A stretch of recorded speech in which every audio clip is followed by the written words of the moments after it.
Okay, picture this. A day so incredibly hot that there is absolutely nowhere to hide except for one very special, very exclusive place. In this explainer, we're going on a quest to find that shade and to figure out who the 7 types of people are that get a guaranteed spot. So, to really get why this promise is such a big deal, we first need to feel the problem. Let's set the scene. On a day where there is literally no shade to be found. I mean, we've all been there, haven't we? You're out in that scorching sun, and the only thing on your mind is finding that one little patch of cool relief. It's a desperate feeling. Just hold on to that thought for a second. Now, take that feeling and amplify it by 1,000. I want you to imagine a day when the sun is just unbearably close. There are no trees, no buildings, no awnings, nothing to hide under. There is no shade anywhere, except for one single spot. This is where the ultimate quest for shelter begins. So, in a situation that overwhelming, where do you find hope? Well, it comes from a very specific prophetic promise, a kind of divine guarantee. And here it is. This is the core of it all. It lays out this profound guarantee that 7 kinds of people will be given this exclusive divine shade. So the big question, obviously, is who are they? All right, let's dive into the list. And as we go through these 7 people, let's try to see what really defines them and what virtues they might all have in common. So, first up on the list is the just leader.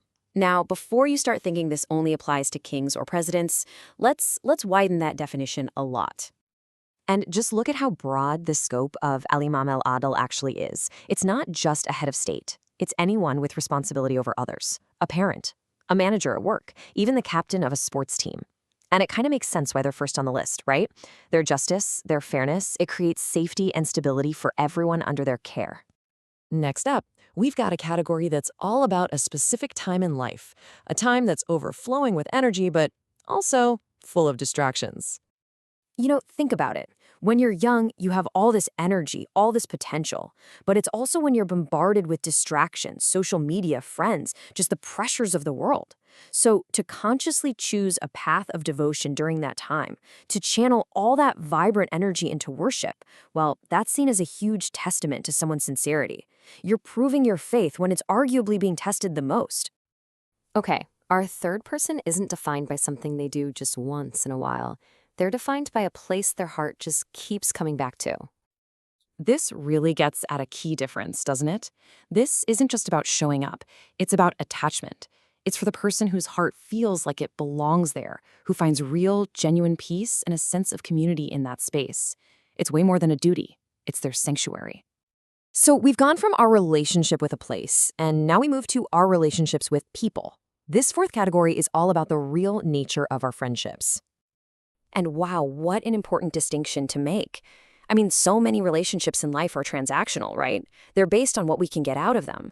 This category points to something much deeper, a bond built only on shared faith and values. It's about people who get together just for the sake of doing good, a connection that has absolutely nothing to do with worldly gain. The fifth person is defined not by some regular habit, but by a single powerful moment of choice when they're faced with an enormous temptation. This is such a powerful scenario.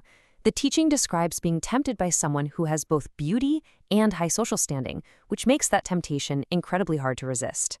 The whole thing hinges on the response, I fear Allah. It's this declaration of inner integrity, of ifa, that proves one's commitment to God is stronger than even the most powerful, most alluring temptations. So our sixth person is defined by a familiar act, charity, but they do it in a very specific and, I think, very profound way. The key word here is secrecy. I love the way it's described. His left hand doesn't know what his right hand has given. And there are 2 really deep reasons for this. First, it purifies your own intention, right? It makes sure you're doing it for the right reasons, not for show. And second, and this is just as important, it protects the dignity of the person you're helping. It becomes an act of pure, unadulterated compassion. And that brings us to our 7th and final category. This one is all about the most intimate, the most solitary form of devotion you can have. The key word here, which the source text really emphasizes, is khaliyan, solitude.